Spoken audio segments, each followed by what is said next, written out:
లోక్సభతో పాటే రాష్ట్రాలు కేంద్ర పాలితాలకు ఒకేసారి ఎన్నికలు నిర్వహించే 2 రాజ్యాంగ సవరణ బిల్లుల్ని కేంద్రం లోక్సభలో ప్రవేశపెట్టింది. గంటన్నరకు పైగా చర్చ, ఓటింగ్ అనంతరం కేంద్ర న్యాయశాఖ మంత్రి సభలో బిల్లుల్ని ప్రవేశపెట్టారు.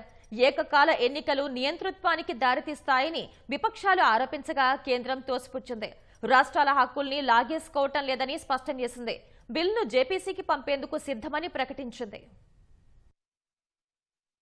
లోక్సభ, రాష్ట్రాలు, కేంద్రపాలిత ప్రాంతాల అసెంబ్లీలకు ఒకేసారి ఎన్నికల నిర్వహణకు సంబంధించిన 2 బిల్లులను మంగళవారం కేంద్ర న్యాయశాఖ మంత్రి అర్జున్ రామ్ మేఘ్వాల్ లోక్సభలో ప్రవేశపెట్టారు. 129వ రాజ్యాంగ సవరణ బిల్లు 2024ను లోక్సభతో పాటే ఢిల్లీ, పుదుచ్చేరి, జమ్మూ కాశ్మీర్ కేంద్రపాలిత ప్రాంతాల్లో ఎన్నికలు నిర్వహించే కేంద్రపాలిత ప్రాంతాల చట్ట సవరణ బిల్లును ప్రవేశపెట్టారు. అయితే ఈ బిల్లులను విపక్షాలు తీవ్రంగా వ్యతిరేకించాయి. ఈ సందర్భంగా దాదాపు 90 నిమిషాలు చర్చ జరిగింది. 129వ రాజ్యాంగ సవరణ బిల్లు రాజ్యాంగానికి వ్యతిరేకమని కాంగ్రెస్ సభ్యుడు మనీష్ తివారీ ఆరోపించారు. రాజ్యాంగ మౌలిక స్వరూపంపై దాడి చేస్తున్న ఈ బిల్లును పూర్తిగా వ్యతిరేకిస్తున్నట్లు తివారీ స్పష్టం చేశారు.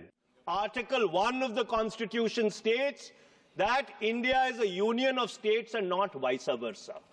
And so therefore this excessive centralism which is sought to be brought into existence by this bill absolutely militates against the constitutional scheme in its essence, in its entirety, and in its very object.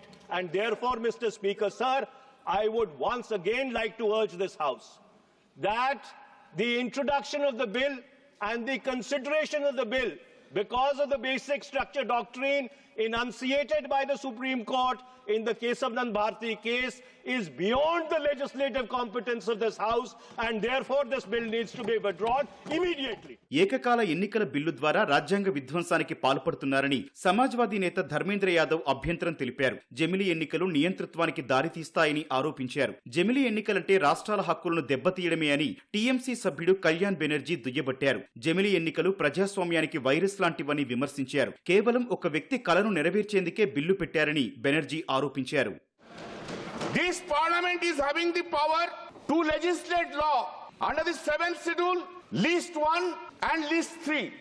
Similarly, state assembly is having the power to legislate law under the 7th schedule, list 2 and also list 3. So far concurrent list is concerned, it would not be contrary to the article 254 of the constitution. Therefore, by this, the autonomy of the state legislative assembly is being taken away. That is ultra-virus. That is it's the basic structure of the constitution. It is not an election reforms. It is just a fulfillment of one gentleman's desire and dream. Nothing more than that. No, it is not permitted.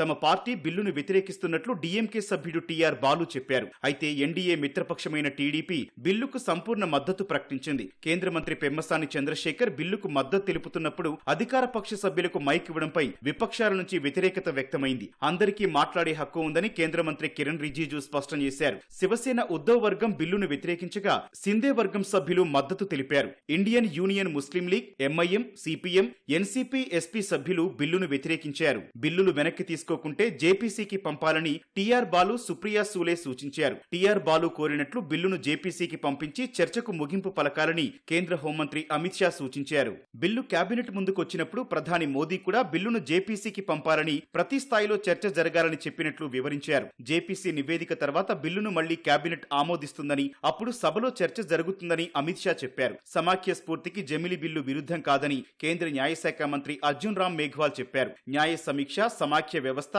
అధికార వికేంద్రీకరణ, secularism రాజ్యాంగ ఔన్నత్యాన్ని ఎక్కడా మార్చలేదన్నారు. బిల్లును జేపీసీకి పంపాలని ప్రతిపాదించారు.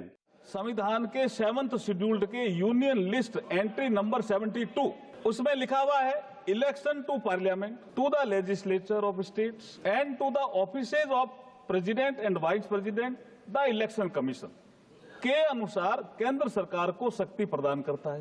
ये संशोधन राज्यों को संविधान प्रदत्त शक्तियों को न तो कम करता है और न ही छीनता है। सर, जेपीसी में भेजने का भी प्रस्ताव करता हूं और अगर आपकी अनुमति हो कि वे दोनों item I introduce the bill also.